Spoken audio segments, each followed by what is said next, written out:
In the headlines, 2 remaining abducted Yauri schoolgirls released after 707 days in captivity. President Buhari confers honors on Tinubu Shettima as DSS uncovers fresh plot to scuttle inauguration. Joint health sector unions to begin indefinite strike Thursday midnight. And on the foreign scene, fresh fighting threatens Sudan's week-long truce. Hello and welcome to Trust News Update. I'm Darshan Hussaina Usman.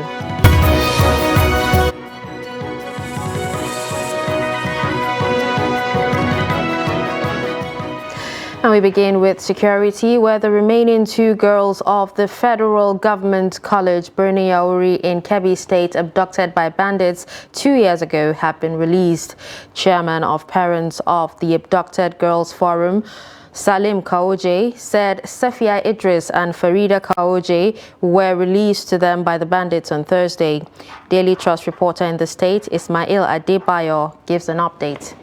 This morning, the chairman of the parents forum of the abducted school children in Yauri told journalists that 2 of the remaining 11 girls have been released.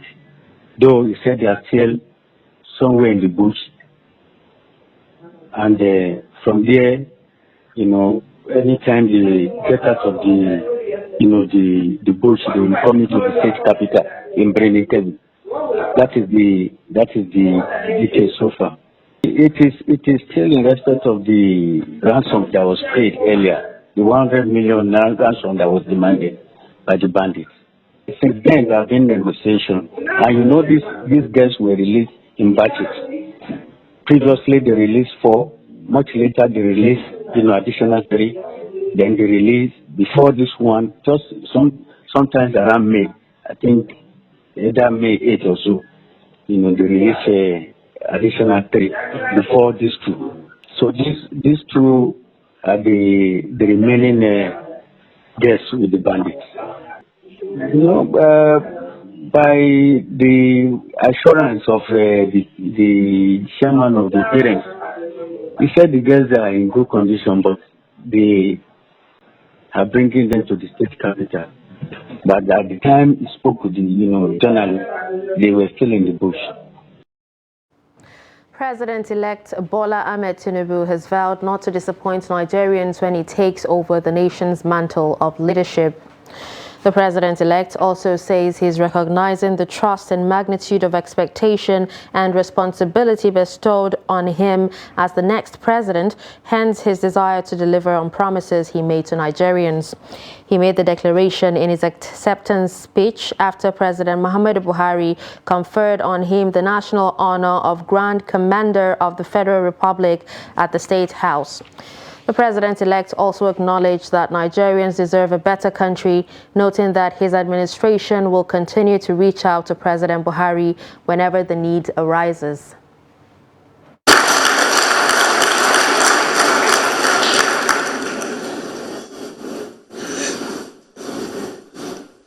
You have bestowed the nation's highest honor on my vice president-elect, Shettima Ami. Our deep thanks also for the transition document, which clearly enumerated the effort of the past 8 years and beyond. The document summarizes the immense work of your administration. They constitute an impressive and noteworthy scorecard. You have made history, and no one can deny your contribution to our national development.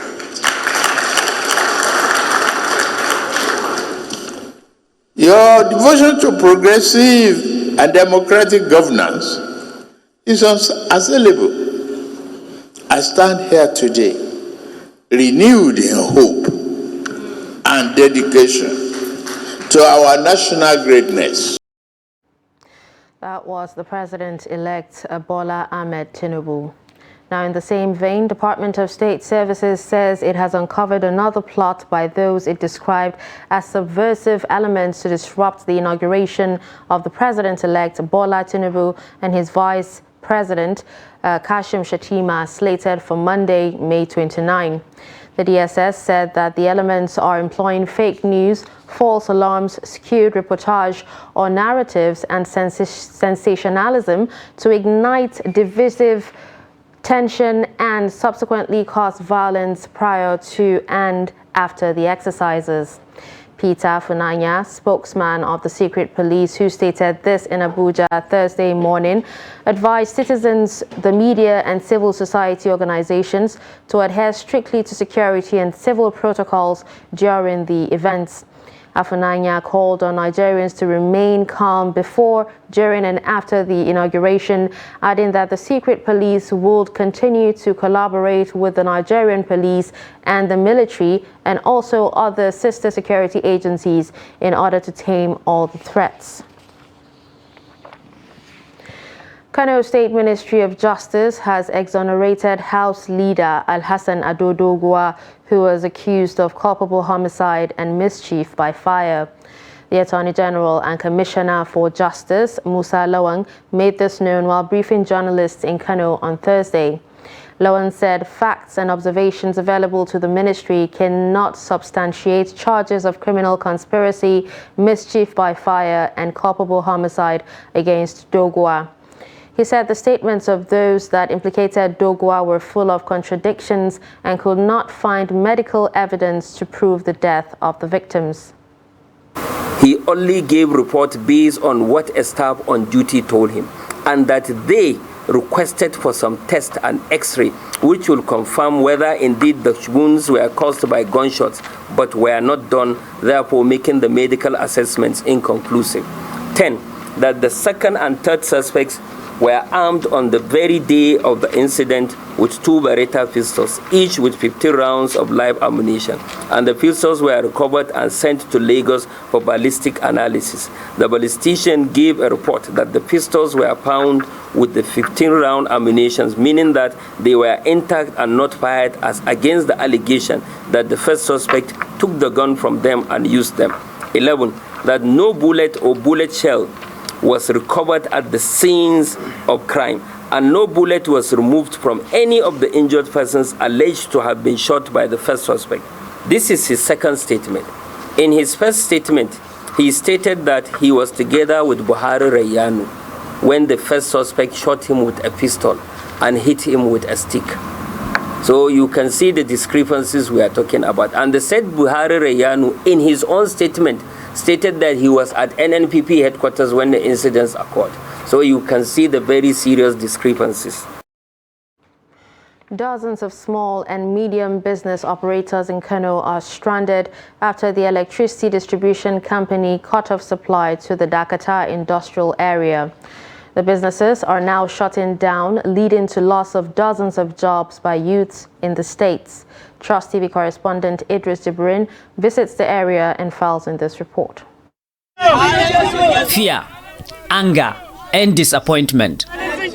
These small and medium-scale entrepreneurs are gathered in their clusters to protest against the Kano Electricity Distribution Company for making their life difficult. For almost 2 weeks now, productions here have been halted after the distribution company disconnects their electricity, even though they regularly pay their bills of 80 naira per unit consumed. We are paying our bill, and we are paying effectively. They are not accusing of stealing of not paying the bill, but they are accusing of stealing. We don't know how to trace their leakage. These people, we try our best for them to bring the light. They refuse to bring the light, and this is affecting us seriously. Over the years, from recycling to rubber production, ice production, and oil milling, SMEs remains among a major employer of labor in Kano. But the lack of electricity supply is threatening their continued existence. The problem is not our future only, but the future of the state. What KEDCO are doing now is a threat to the security of the nation. Because without this light, people will, the children, our workers will remain redundant. They having nothing to do. All attempt to speak with the Kano Electricity Distribution Company was not successful. But these people are hopeful that all relevant stakeholders will come to their aid. We cannot use the generator because the problem is this. Even the power we are using, the unit is very expensive. We started this business since we are buying the unit at the rate of 17 naira, but now getting to 18 naira. With their loss, the losses we are having, some are used to pay the bill almost 19 naira. So we cannot use diesel because our machines, at least they are just like just a heavy machines. Even the small scale that we're having more than 200,000 small scale, because each and every single machine here can give up to 15 to 20 people working on it. This we are talking about direct labor, not indirect labor. And they know that we have been in business in this place for more than 20 years. For now, unless electricity supply is restored, the future of these thriving small and medium-scale enterprises in Kano may continue to remain bleak. Idris Jibrin, Trust TV News, Kano. The Independent Petroleum Marketers Association of Nigeria have suspended its strike action to pave way for further negotiations. The marketers say the action was to register an unresolved issue with the incoming administration in the state. The report. According to the marketers, although many residents within the city center suffer the impact of the action, it was necessary in order to avert a future strike. The solidarity in respect of one of the marketers, which his product was siphoned at a lady one time last year, and the petroleum tanker driver that was driving the vehicle was also molested, and the case has been on ground. The government is aware of it, and the government has not done anything in respect of that. And they needed to register the case in case this present government leaves office and the incoming one is not aware of it. So that is why they have to cooperate with that individual which was affected. The issue which necessitated the action was registered with the outgoing government without resource, hence the Wednesday action. We started this case with the government, and there were letters to that effect that was acknowledged. But it seems the government was adamant about the whole thing. Even like yesterday, we learned that they have to dig and also get the letters that were submitted before now. So actually by now, once they acknowledge it and the new government comes in and is aware that there has been a pending issue to that effect, I think there's no issue about that. And as it stands, the strike has been called off. Recorder gas stations were shut down Wednesday in Benue State, with the situation generating mixed reactions from the people.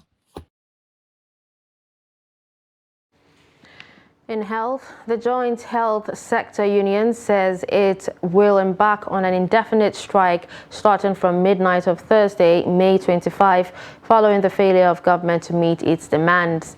This comes just one day after Johesu organized a rally to the National Assembly to present their case before the legislators. In a statement or in a letter dated May 9, 2023, the leadership of Johesu issued a 15-day ultimatum to the federal government over alleged inconsistencies in the ongoing negotiations to adjust the consolidated health salary structure for health workers on their platforms.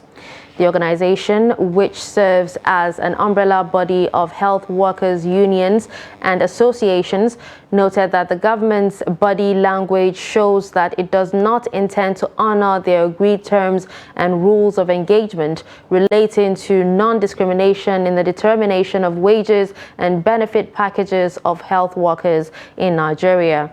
While highlighting their demands, the unions called on the federal government to consolidate on health salary structure as agreed in terms of the settlement of September 2017, which had lingered since 2014.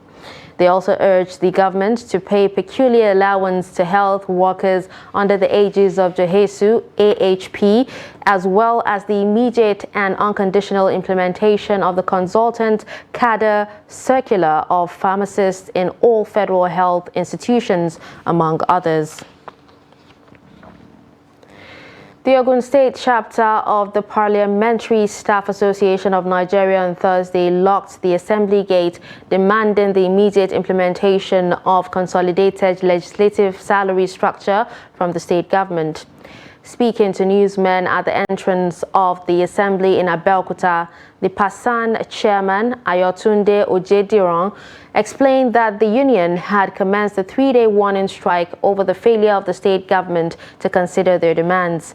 The state PASAN chairman also explained that the government has yet to comply with the provision of the State Assembly Service Commission Law 2018, specifically Sections 10, Subsection 2, Section 13, and Section 14, as well as the Statutory Office State Emoluments Amendment Law 2018. He noted that it was important for the staff to register their displeasure with the state government. State over the government failure to consider the implementation of consolidated legislative salary structure for the legislative staff in the state, and also failure of the state government to comply with the provisions of Ogun State House of Assembly Service Commission Law 2018, which has resulted to the non-payment of the due salaries of the 3 most senior officials in the legislative service in the state. And as a matter of fact, this matter has been on ground for so long. But 2 days ago, just yesterday rather, we got an invitation from the state government when we were invited to a meeting, but the invitation came very late. And as I speak, we are in a negotiation with the state government as I speak currently. You're watching Trust News Update. Coming up after the break,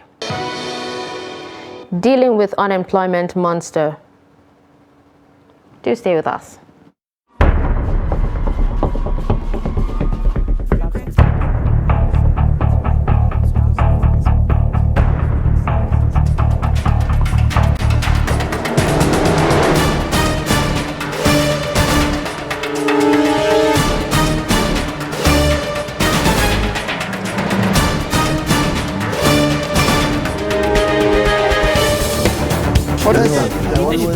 That's great.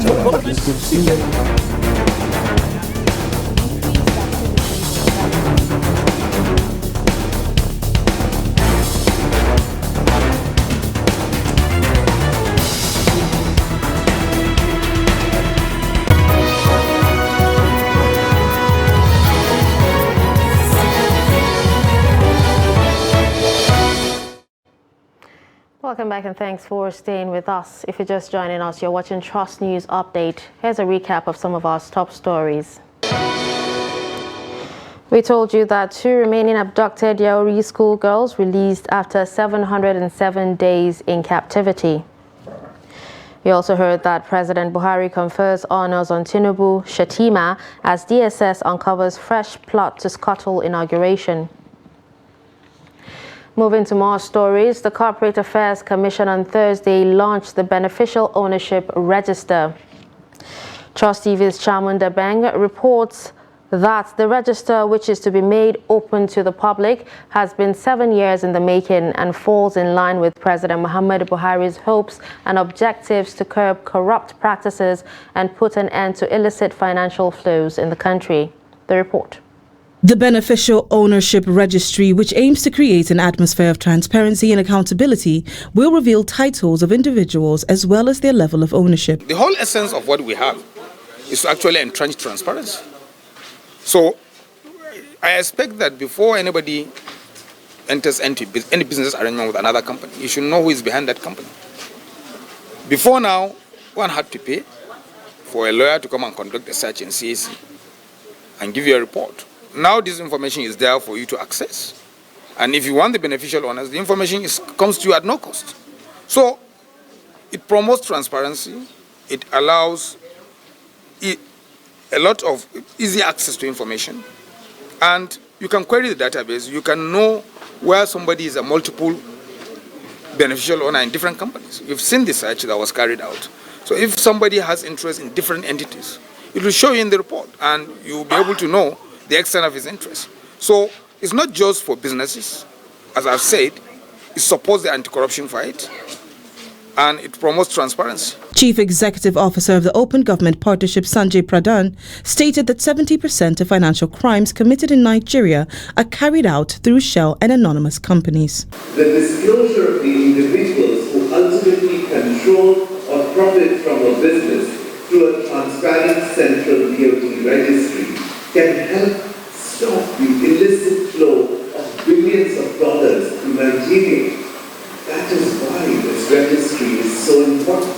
Speaking at the event, the World Bank country director Shubham Chowdhury stated that it was important for Nigeria to use its funding efficiently. The World Bank provides about $2 to $2.5 billion in financing, concessional financing, a year to Nigeria, to governments at the federal and at the state level. And most of that goes towards financing public procurement for a variety of things, from school buildings to rural road construction to providing transmission lines. And these are funds, while they're concessional, are funds that Nigeria will have to repay.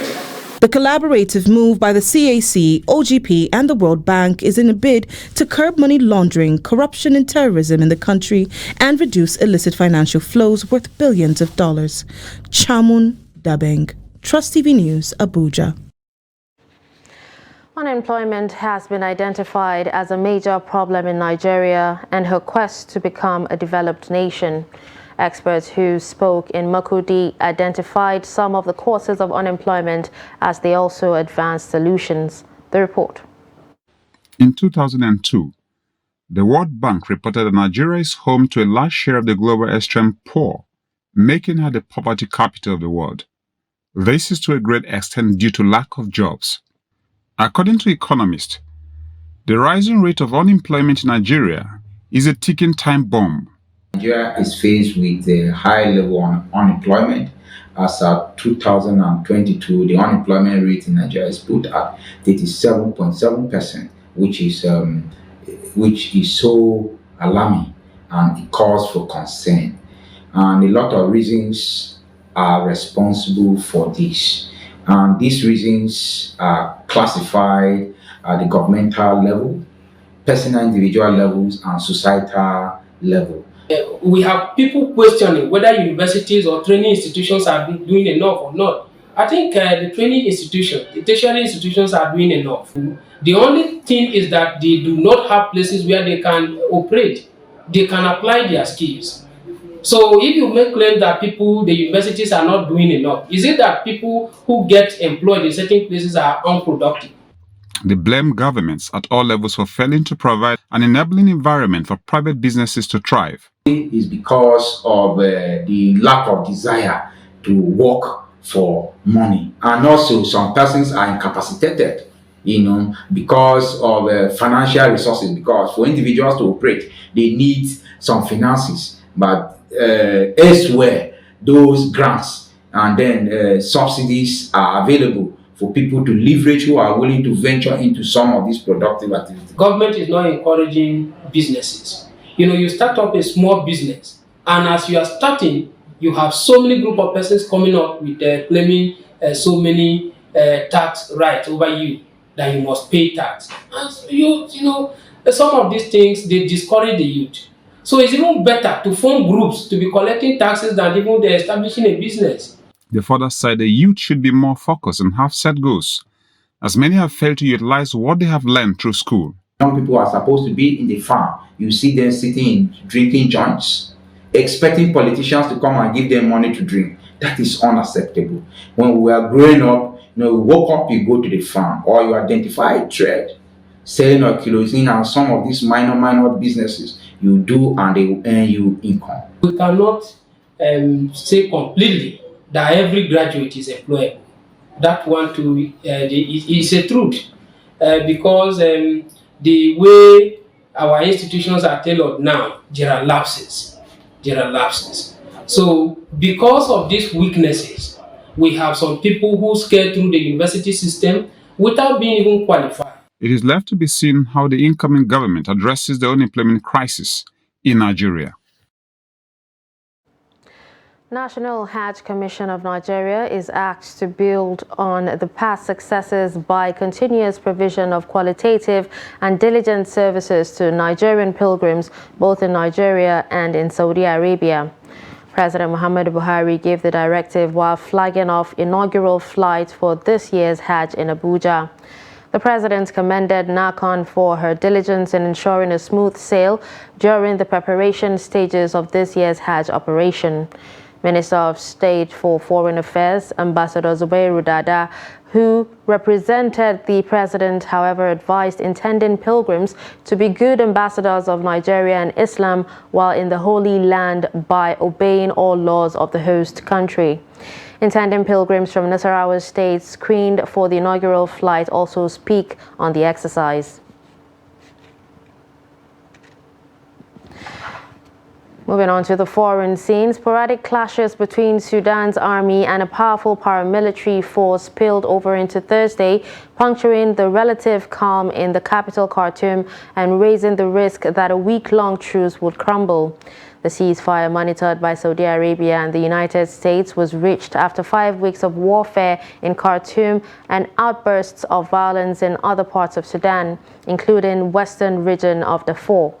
The fighting, which is centered on a power struggle between Sudan's army and the paramilitary rapid support forces, has worsened a humanitarian crisis, forced more than 1.3 million people to flee, and threatened to destabilize a fragile region. The army, led by Career Officer General Abdel Fattah al-Burhan, relies on air power, while the RSF, commanded by former militia leader General Mohammed Hamdan Dagalo, widely known as Hemedti, has spread out and taken cover in Khartoum streets.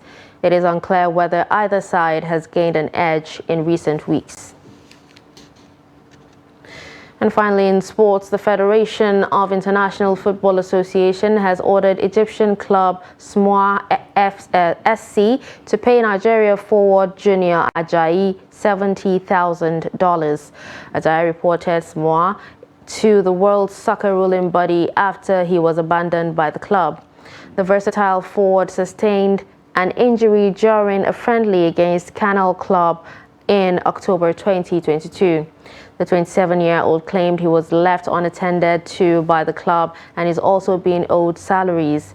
FIFA has given SMOA 15 days to pay Ajayi the sum of $70,000. He joined the club last October after severing ties with Libyan outfit Al Nasser Benghazi. And with this, we've come to the end of Trust News Update. Don't forget to follow us across all our social media platforms. I'm Darshan Hussaina Usman. Thanks for watching.